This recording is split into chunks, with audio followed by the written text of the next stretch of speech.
तो आज मैं आपको जसवंतगढ़ लेके आया हूँ। यहाँ पर क्या हमारे मैरिज गार्डन में भागवत कथा का बहुत शानदार प्रोग्राम चल रहा है। सुखदेव जी महाराज के श्रीमुख से श्याम मैरिज गार्डन में बहुत सुंदर कथा वाचन यहाँ पे हो रहा है। चलो कुछ नज़ारा यहाँ देखते हैं। विदुर जी महाराज ने भ्रमण करते करते वापस हस्तिनापुर आ गए। जब विदुर जी महाराज ने सुना प्रवास क्षेत्र में महाभारत का युद्ध समाप्त हो गया है, पांडव विजयी हो गए हैं, कौरव सभी समाप्त हो गए हैं, तो वहां से पहले पैदल यात्राएं होती थी और महाराज विदुर जी अपने हस्तिनापुर को लौट आए। हस्तिनापुर में आते ही क्या देखते हैं? अर्जुन तो दिखे नहीं, जो कि भगवान के साथ गए थे। महाराज धृतराष्ट्र और गांधारी युधिष्ठिर के पास में एक सुंदर महल बना हुआ है, उसमें रुके हुए हैं। जब महाराज विदुर जी को पता लगा कि आपके बड़े भाई इधर हैं, तो सबसे पहले महाराज विदुर जी आते ही अपने बड़े भैया से मिलने के लिए गए। नियम भी बनता है कि घर में बड़े बुजुर्गों से जाकर के पहले मिलना चाहिए। जो घर में वयोवृद्ध होते हैं, बड़े होते हैं, उनके पास सबसे पहले जाना चाहिए। चरण प्रणाम भी करते हैं, चरण छूते हैं, प्रणाम करते हैं, तो सबसे पहले जो घर में बड़े हैं उनको करना चाहिए। ये संस्कार बालकों को देने चाहिए अपने अपने घरों में कि जो घर में बड़े बुजुर्ग हैं कहीं भी जाएं तो पहले उनको प्रणाम करें, फिर बाद में उनसे छोटों को।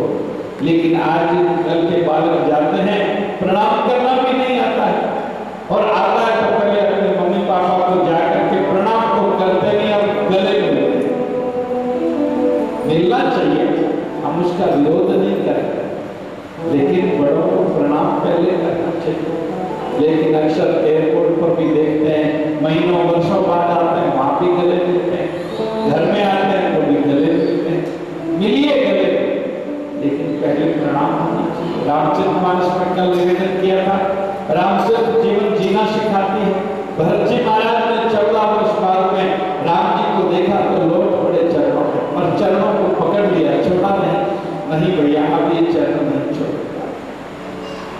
तो यही जीना सिखाते हैं, यही संस्कार है कि सबसे पहले हम चरणों में प्रणाम करें, गले लगिए, उसके बाद में कौन मना करा। गला आपका है, लगने वाला भी आपका है, लगिए, पहले प्रणाम करें। लेकिन महाराज विदुर जी कहने लगे, हाँ भैया बड़े दुख की बात है, एक भी बचा नहीं, आप बताओ कैसे हो। तुरंत महाराज धृतराष्ट्र बोले, हाँ मैं ठीक हूं, आपका स्वास्थ्य बिल्कुल ठीक है। विदुर जी जोर से हंसे, ठहाका लगाया। धृतराष्ट्र बोले, विदुर तेरी आदत गई नहीं, इस ठहाके के पीछे भी कोई बात छुपी हुई है, क्या बात है, क्यों हंस रहे हो? विदुर जी बोले, भैया हंसू नहीं तो और क्या करो, जिसके 100 पुत्र मारे गए हो और उनसे मैं पूछ रहा हूं कि कैसे हो, तो बोले ठीक है। जो 100 पुत्र के मारे जाने के बाद भी ठीक है, उसको क्या समाचार पूछूं मैं? जिस भीम की गदा ने आपके पुत्रों की छाती को चूर चूर किया है, उन्हीं भीम के दिए हुए टुकड़ों पे पल करके बोल रहे हो मैं ठीक हूं। जिस भीम ने आपका सब कुछ समाप्त कर दिया, उसी भीम के आंगन में पड़े और कह रहे हो मैं ठीक हूं, ये कैसे ठीक हो? ये ठीक होने की कौन सी विधि है? आपको देखकर दया भी आ रही है, हंसी भी आ रही है। धृतराष्ट्र बोले, और मेरे पास उपाय की क्या है? विदुर जी कहने लगे, भैया मृत्यु शीश पे नृत्य कर रही है आपके, बहुत नजदीक घूम रही है मृत्यु, और आप कह रहे हो मैं ठीक हूं, भगवान का भजन किया नहीं और अभी कह रहे हो मैं ठीक हूं। धृतराष्ट्र बोले, मुझे क्या करना चाहिए? अभी का अभी ग्रह त्याग कीजिए, एकांत में जाकर के भगवान का भजन कीजिए, यही आपके लिए सर्वश्रेष्ठ है, अन्यथा ये काल के गाल में समा जाओगे और ये छोड़ने वाला नहीं है। तो विदुर ने कहा जाओ?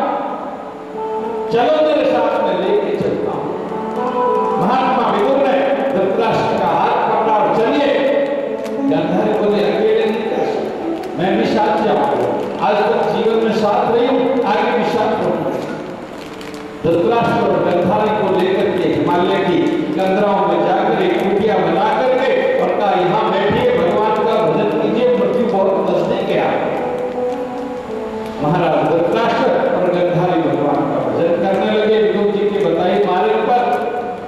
और उधर महाराज धर्मराज युधिष्ठिर बड़े उदास मन से अपने बड़े पिता के कक्ष में प्रवेश किया, लेकिन कक्ष खाली था, धृतराष्ट्र नहीं दिखे। वैसे ही उदास थे और बड़े पिता को नहीं देख करके चौकन्ने हो गए, अरे मेरे बड़े पिताजी कहां चले गए? नारद जी ने आकर के समझाया, महात्मा विदुर आए थे, उनको अपनी जगह पर सही जगह पर लेके गए, उनका चिंतन छोड़ दीजिए। काल उनके सिर पर नृत्य कर रहा था, ये महाराज विदुर जी को एहसास हो गया और वो ही लेके गए। महाराज धृतराष्ट्र, महाराज युधिष्ठिर चिंतन करने लगे, अर्जुन आया नहीं है, बड़े पिताजी चले गए, विषम पितामह का अंत हो ही गया, क्या करें? दुखी से अर्जुन में कोई विपदा आगे लगता है, क्यों नहीं आया अभी तक? ऐसा चिंतन करते करते बैठे थे कि थोड़ी देर में अर्जुन भी आ गए। अर्जुन को आता हुआ देख करके अंदाजा लगाया कोई जरूर अनहोनी घटना घट गई है, इसलिए अर्जुन का भी मुंह उतरा हुआ है, उदास है चेहरा। अर्जुन पास में आए, कंधे पकड़ के बोले, अर्जुन सब ठीक तो है, ऐसे उदास क्यों? अर्जुन कुछ बोले। युधिष्ठिर कहने लगे, अर्जुन तुम बोलते क्यों नहीं? लगता है सब कुछ ठीक नहीं है, कहीं तुम युद्ध तो नहीं हारे, कहीं तुम स्त्रियों की रक्षा नहीं कर सके, इसका मलाल तो नहीं तुम्हारे मन में, कहीं तुम ब्राह्मण को वचन देकर के दान नहीं दे सके, उसका मलाल तो नहीं है, क्या तुम्हें किसी ने ठग लिया है? नाना प्रकार के प्रश्न पूछने लगे। अर्जुन अश्रुधारा को प्रवाहित करते हुए बोले कि भैया मैं अकेला नहीं ठगा हूं, सारा जगत ठगा गया है।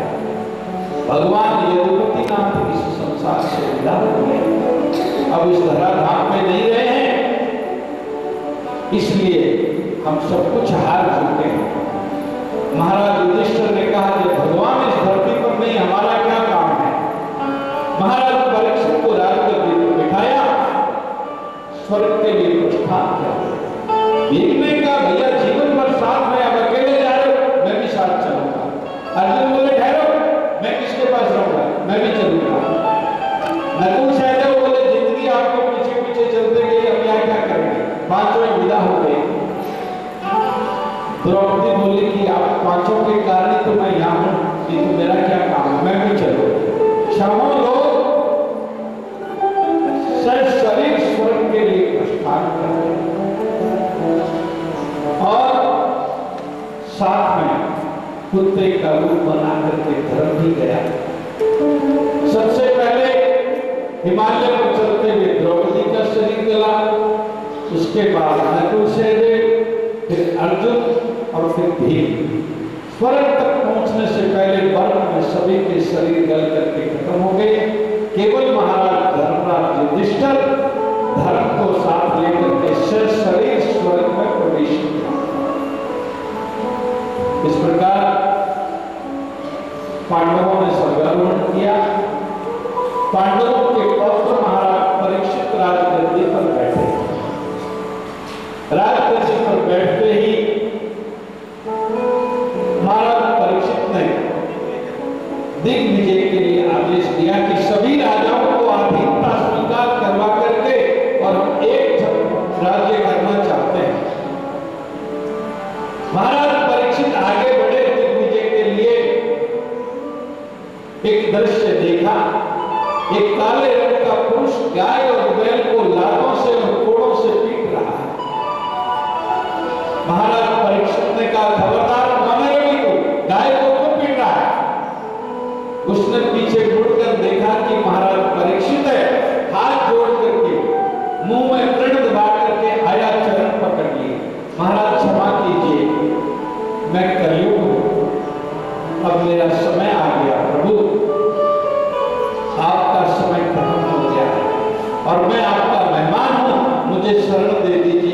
इलाज है।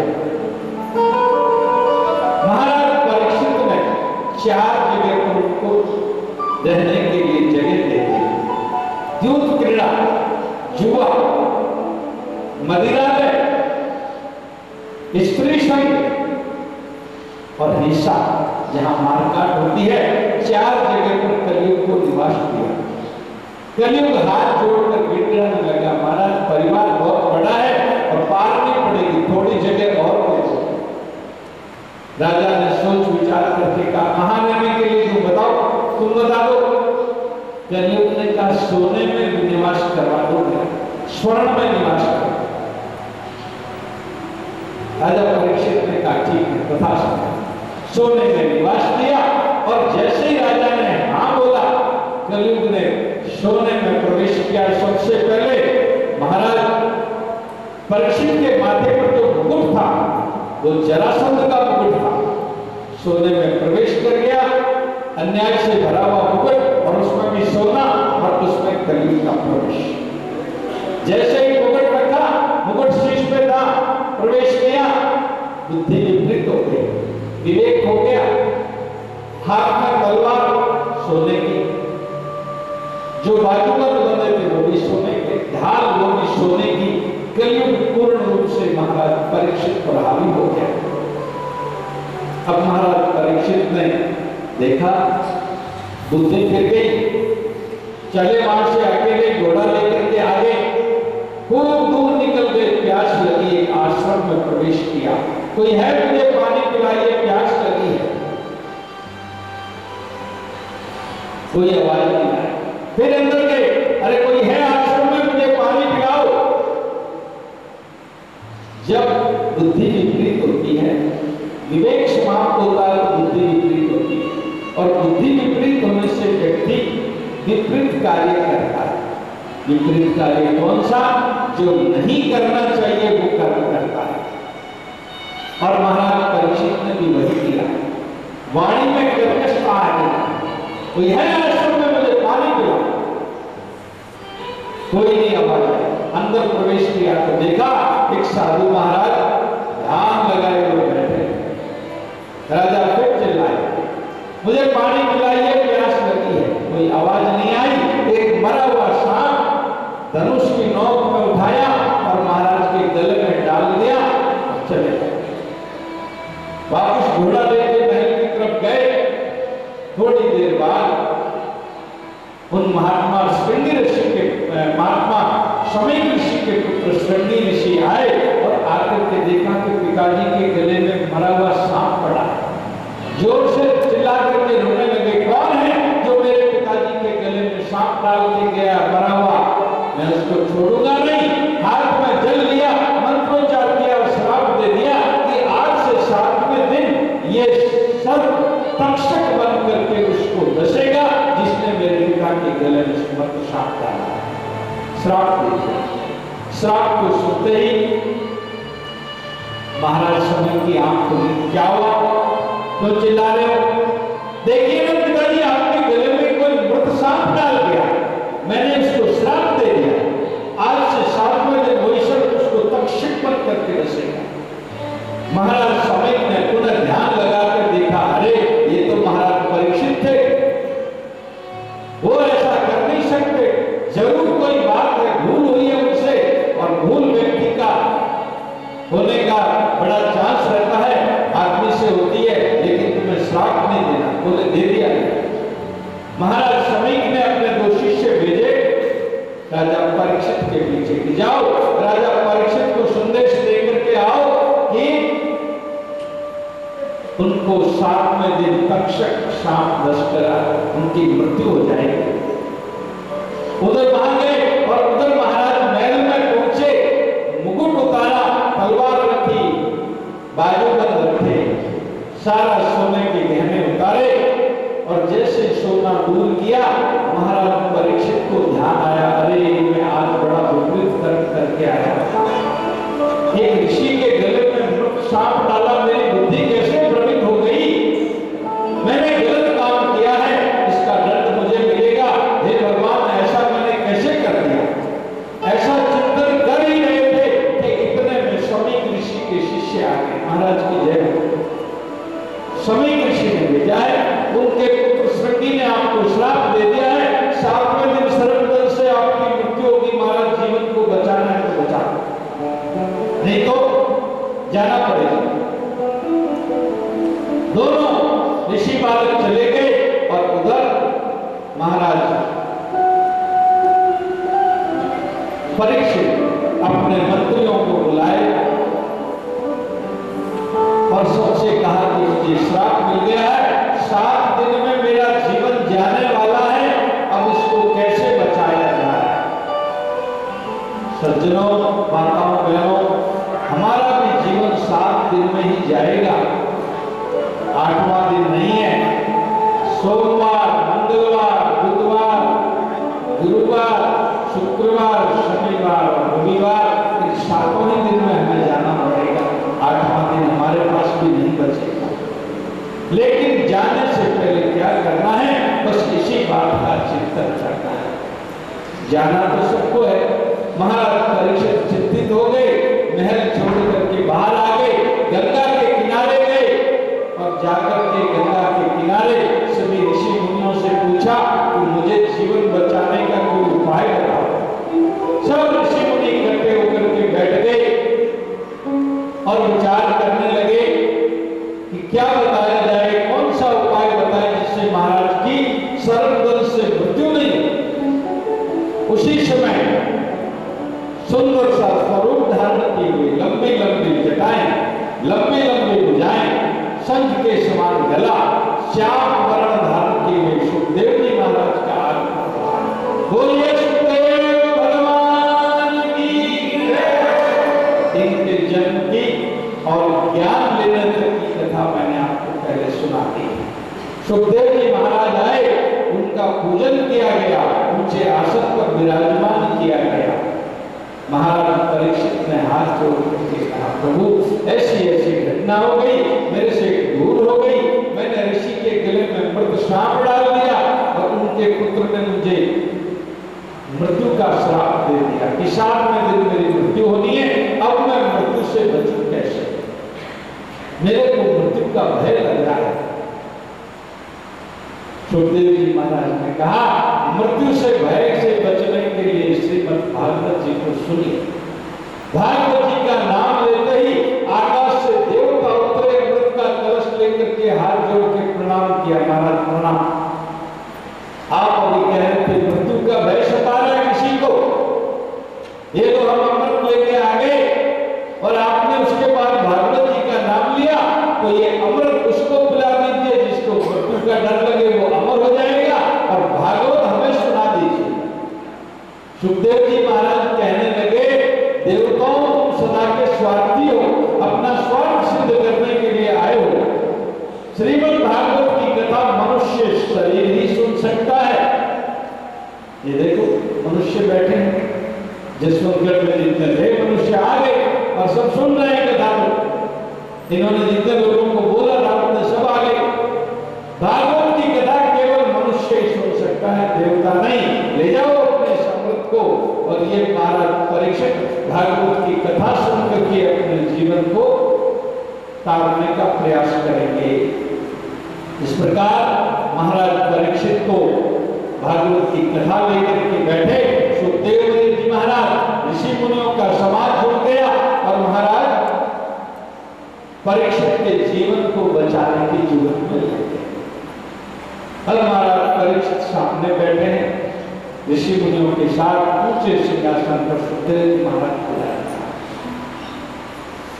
महाराज परीक्षित ने हाथ जोड़कर प्रणाम करके उत्तराभिमुख होकर के गंगा के किनारे अंजलि बांध करके और प्रार्थना करके, भगवान मुझे क्या करना चाहिए? सुखदेव जी कहते हैं कि सबसे पहले आपके मन में कौन सा प्रश्न आ रहा है, उसी का उत्तर दो। महाराज परीक्षित ने पहला प्रश्न किया कि महाराज उस व्यक्ति को क्या करना चाहिए जिसकी मृत्यु सामने आ गई है, नजदीक आ गई है, और दूसरा ये भी बताओ उस आदमी को क्या करना चाहिए जिसको पता नहीं है कि मेरी मृत्यु कब आएगी, लेकिन उसको भी तो कुछ कर्म बनता है करने के लिए। जिसकी मृत्यु आ गई उसको क्या करना चाहिए, और जिसको पता नहीं है मेरी मृत्यु कब है उस व्यक्ति को क्या करना चाहिए, दोनों का बारे में बताना चाहिए।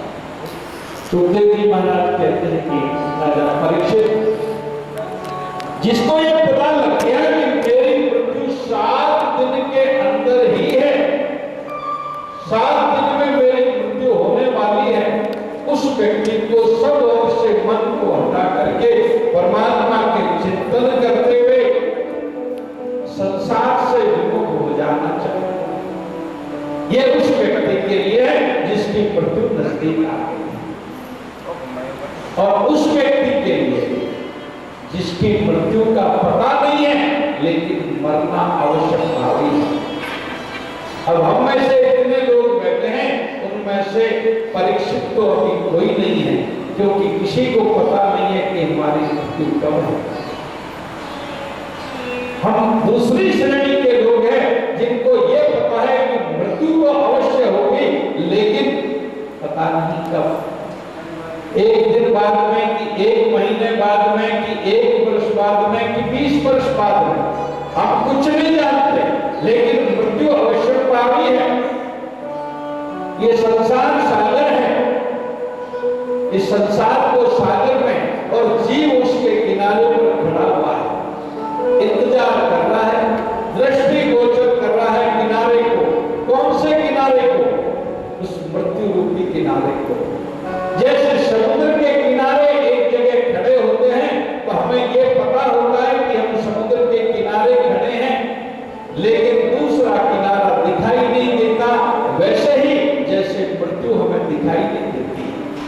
इसलिए मृत्यु हमारे इस संसार सागर का दूसरा किनारा है, और जहां पर हमारा जीवन है वो इस संसार सागर का एक किनारा है।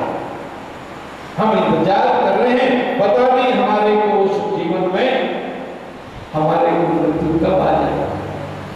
तो जिसकी मृत्यु नजदीक नहीं है उसको अपने जीवन में गुरुदेव के पास जाकर के प्रार्थना करके पूछना चाहिए कि मुझे मेरे जीवन में क्या करना है, मैं भगवत शरणागति कैसे प्राप्त करूं, मैं परमात्मा को कैसे प्राप्त करूं, इस बात का मुझे भान करा दीजिए।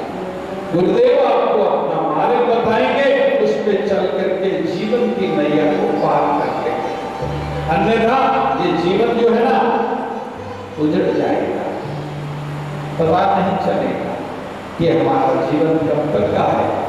इसलिए हम लोग इस जीवन को समझें। कोई भरोसा नहीं है कि कितना दिन रहना है, और जब इस संसार से जाएंगे ना तो जीव बड़ा दुख पाएगा, और भगवान के हिसाब देना पड़ेगा कि आपने जीवन कितने दिन जिया है, और जिया है तब तक आपने क्या क्या किया है, उसका हिसाब देना पड़ेगा। और हिसाब हमारे पास है नहीं। क्यों?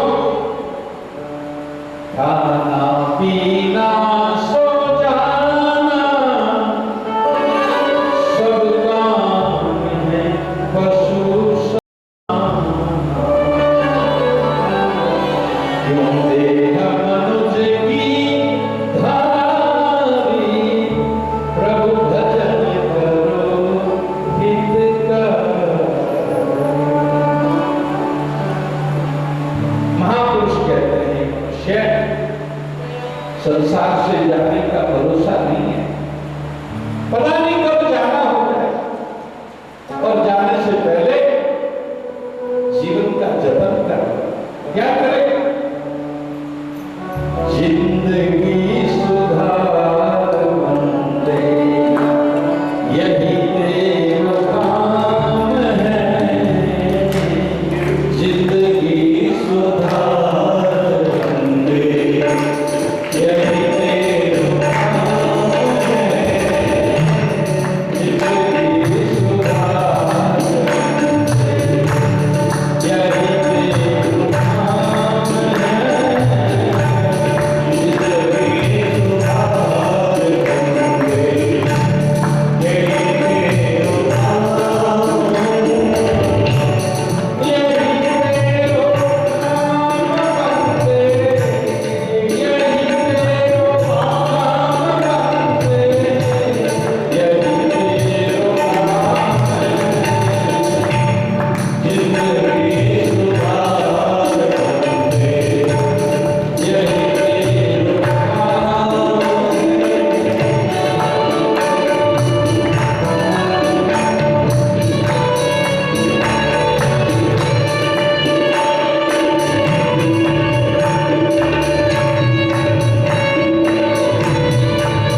है, इसका टाइम बहुत कम है।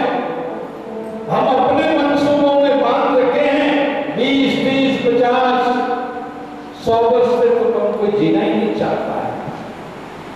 आशीर्वाद मिलता तो भी 100 वर्ष की उम्र का मिलता है, 80 से कम तो क्यों जिए हैं। लेकिन हमारे महापुरुषों ने कहा कोई भरोसा नहीं है।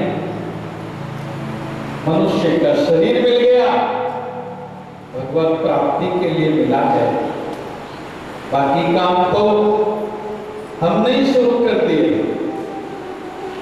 ऐसा कहीं भगवान ने नहीं कहा है कि गृहस्थ में प्रवेश मत हो। भगवान ने तो मना करके गृहस्थ में भेजा कि जाओ गृहस्थ धर्म का पालन करो। लेकिन हम गृहस्थ धर्म के पालन को भूल गए और संसार के झमेले में पड़ गए। ये तेरा है और ये मेरा है, ये तेरा नहीं है और ये मेरा नहीं है। बस इसी के अंदर में जीवन चला जा रहा है। और जब तक ये तेरे मेरे का झंझट खत्म होता है और भगवान समझ में आता है कि अरे नहीं, अपने को भगवान को याद करना चाहिए, तब तक जिंदगी से जाने का समय हो जाता है। और फिर अंत समय में और कुछ नहीं होता है। महापुरुष कहते हैं भाई बंधु मीत नारी, कोई भी ना साहिकारी, कालियों में पास धारी, सिर पर मुकाम है, जिंदगी सुधार बंदे यही तेरा काम। इस जीवन को हमें देखना चाहिए। बहुत कम समय हमारे पास। कहता हूं कहे जात हूं, कहूं बजाए ढोल, इस वासा खाली जात है 3 लोक का मोल। ऐसे महंगे मोल का एक श्वास जो जाए, 14 लोग न पट करे काहे धूल मिला। क्यों मिट्टी में मिला रहे हो भाई? खा के पी लिए, घूम लिए, आगे अपने पराये है ही नहीं, मैटर नहीं है। उसी मैटर को हमने स्टैंड कर लिया कि नहीं सब हमारे हैं, हमारे हैं। जिनको हम अपना कहते हैं वो अपनी बीच जलाएंगे, वही तो है अपने। इसलिए इस जीवन के प्रति सजग हो जाए, सावधान हो जाए। भय बिना प्रीत नहीं होती है। जब मृत्यु का भय होता है तभी परमात्मा से प्रीत होती है। मृत्यु का भय निकल गया कि नहीं मरेंगे तो मर जाएंगे, वो हमेशा उल्टी राह पर चलते हैं। लेकिन जाना है, संसार से सभी को पता है, तो ऐसे जाओ जैसे कबीरदास जी महाराज ने कहा, चलती चाकी देख के और दिया कबीरा, दो पाटन के बीच में सापुत बचे। कबीरदास जी ने कहा भैया ये संसार है ना, वो चक्कियों की तरह है, इस 2 पाट के बीच में कोई साबुत नहीं बचता है। उसी समय कबीरदास जी का बेटा कमाल बेटा था, नहीं गलत कह रहे हो, तो सही क्या है? चलती चाहती देख के तो दिया कमाल हंसाए। वो हंसने लग गया और कबीरदास जी रोए। चलती चाकी देख के तो दिया कमाल हंसाए, जो कील के लगा रहे तो ताको काल लगाए। संसार में बसता है उस घंटी के अंदर में, उस चाकी के अंदर में कौन? जो कील के लगा रहता है, कील के आसपास रहता है। ये कील कौन है? ये कील ही गुरुदेव है, जो गुरुदेव के बताए हुए वचनों पर चलता है, गुरुदेव के बताए हुए मार्ग पर चलता है, उसको काल भी किनारा करना आता है। ये ऐसा संसार है। समय बहुत कम रहता है हमारे पास जिंदगी का, घर बनाने में और उसको संवारने में, इस शरीर को संवारने के अंदर में जीवन चला जाता है। कीमती समय है, हमें समय का आदर करना चाहिए, उपयोग करना चाहिए। ऐसे ही जाना है, एक एक पलक में बीतता जाना है। महाराज परीक्षित को समझ में आ गया कि जीवन रहना नहीं है। परीक्षित ने हाथ जोड़कर कहा, गुरुदेव मेरे मन में प्रश्नों की झड़ी लग रही है। सुखदेव जी महाराज कहते हैं, परीक्षित जब तक जीवन में संशय बरकरार रहता है, जीवन व्यवस्थित नहीं रहता है। जीवन में संशयों को क्लियर करना चाहिए, प्रश्नों को निकाल दो बाहर। महाराज परीक्षित अपने प्रश्न कर रहे हैं, गुरुदेव जीव की गति क्या है, जीव किस गति को प्राप्त होता है, जीव की गति क्या है, धर्म का स्वरूप क्या है, अध्यात्म का योग क्या है, आराधना क्या है, आत्मा और मोक्ष का बंधन क्या है, और माया का स्वरूप क्या है। अनेक प्रश्न और ध्यान की विधि क्या है। गुरुदेव ने महाराज परीक्षित को ध्यान की विधि बतलाई कि जीवन में ध्यान ही सर्वश्रेष्ठ साधना है। जो गुरुदेव के बताए हुए ध्यान मार्ग का अनुकरण करता है, वो जीवन के उच्चतम स्तर को प्राप्त करता है। और जीवन के बाद भी जीव की गति कर्मों के अधीन है। जीव जैसे कर्म करता है वैसी उसको गति प्राप्त होती है। अंत बतासो गरा, अंत समय में बुद्धि जहां रहती है उसको वही शरीर प्राप्त हो जाता है। अक्सर संसार में सुनते हैं कि मृत व्यक्ति जब संसार में जाने लगता है तो जाते जाते रोता, अरे मेरे बेटों को बुला दो, मेरे पोतों को बुला दो, एक बार उनका मुख देख लो। अब विचार कीजिए, जीवन पर मुख देखा, उससे कुछ हुआ नहीं, तो एक बार देखने से क्या हो जाएगा। लेकिन उसको ऐसा लगता है कि अंत समय में उसका मुंह देखूंगा तो उसी को प्राप्त होगा। हमारे महापुरुषों ने मना किया, ऐसा नहीं हो सकता। तो क्या हो सकता है कि जिसका मृत्यु के समय में मन की भावना अगर घर परिवार में रहती है, यानी अपने परिवार के बाल बच्चों, बेटे पोतों पोतियों में, बेटियों में रहती है, उसको सुअर का जन्म मिलता है। ये नहीं कि वापस बेटा बेटी बन के आ जाएंगे। बड़े भाग मानुष पर है ही नहीं, सवाल ही नहीं। 84 लाख योनि में से सेलेक्ट करके दिए और हम ऐसे ही इसको गंवा रहे।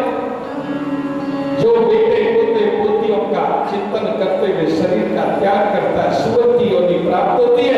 जो धन का चिंतन करते हुए, हाय रुपया हमारा बेटे जमा रे, लिया रे, ब्याज लिया रे, अगला में बांट दे रे, कहीं छोड़ा न दे दे रे, कहीं भी मायरे में लगा दिया रे। अब वो तो आता है कि नहीं आता, लेकिन उस जीव को सर्व की गति मिलती है, वो सर्व होता है। और जो अंत समय में धर्म, मकान, जमीन इत्यादि का चिंतन करते हुए शरीर छोड़ता है, उसको प्रेत की योनि मिलती है। इसलिए अंत समय में भगवान का चिंतन करना चाहिए ताकि भगवत प्राप्ति हो गई। और अंत समय में भगवान का चिंतन वही कर सकता है जो जीवन में थोड़े थोड़े समय में भगवान का चिंतन करता रहता है। जीवन में चिंतन करता नहीं है वो। कुछ तो समय निकाल रे हरि गुण गाने के लिए, थोड़ा समय निकाल रे प्रभु गुण गाने के लिए। हर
कभी नहीं हो सकता। मनुष्य का जन्म अत्यंत दुर्लभ है। कब उनकी करी करुणा करते हैं और देव ईश बिनु हेतु शक्ति, कैसे कामना कर लेते हैं कि मनुष्य बदल देगा, नहीं हो सकता। महाराज परीक्षित ने अनेक प्रश्न करते हुए प्रार्थना की, गुरुदेव मेरे मन की शंकाओं का निर्मूलन कीजिए, मेरा मन बड़ा छटपटा रहा है। भगवान सुखदेव ने उनको ध्यान की विधि बतलाई और उनके प्रश्नों का उत्तर देते हुए आगे बढ़े। कल आपको सृष्टि की उत्पत्ति, उद्धव जी और विदुर जी का मिलन और भगवान कपिल देव के जन्म के विषय की कथा सुनाएंगे। आज की हमारी कथा का समय विश्राम की ओर बढ़ता है, इसलिए आप लोग 3 घंटे से बैठे हैं, कथा सुन रहे हैं। बड़ा आनंद आ रहा आपको, बड़ा अच्छा लगा कि आप लोग मन लगा करके कथा सुन रहे हैं। हमारी कथा सुनाने में एक ही भावना रहती है कि आप कथा में से कोई एक प्रसंग अपने जीवन में लेकर के जाएं और उसको लागू करते हैं। ऐसी भावना के साथ हम कथा को आरंभ करते हैं और ठाकुर जी से भी प्रार्थना करते हैं कि जितने भी लोग बैठे हैं एक एक बात लेकर के जाएंगे तो जीवन में निहाल हो जाएंगे, ऐसी भगवान से प्रार्थना है। तो आप लोग अपनी मन लगा करके कथाओं का आनंद लीजिए। 2 दिन कथा के निकल गए हैं, 5 दिन कथा के बाकी है। 5 दिन में कथा का आनंद लीजिए। आप सभी के पधारने का मैं हमारे स्वर्गीय मोहनलाल जी स्वामी के परिवार की ओर से स्वागत धन्यवाद करता हूँ कि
तो मित्रों में आपको गांव जसवंत कर लेके आया हूँ। यहाँ पर डाबड़ी रोड पर श्याम देवी गार्डन में बहुत शानदार भागवत कथा का आयोजन हो रहा है। आयोजक श्री लक्ष्मण स्वामी, सुपुत्र मोहनलाल जी स्वामी, लेडी वाले, उनके द्वारा भागवत का बहुत सुंदर आयोजन यहाँ रखा गया है। और महाराज श्री सुखदेव जी महाराज द्वारा बहुत सुंदर कथा की जा रही है, जिसका आपको कुछ नज़ारा दिखा रहा हूँ।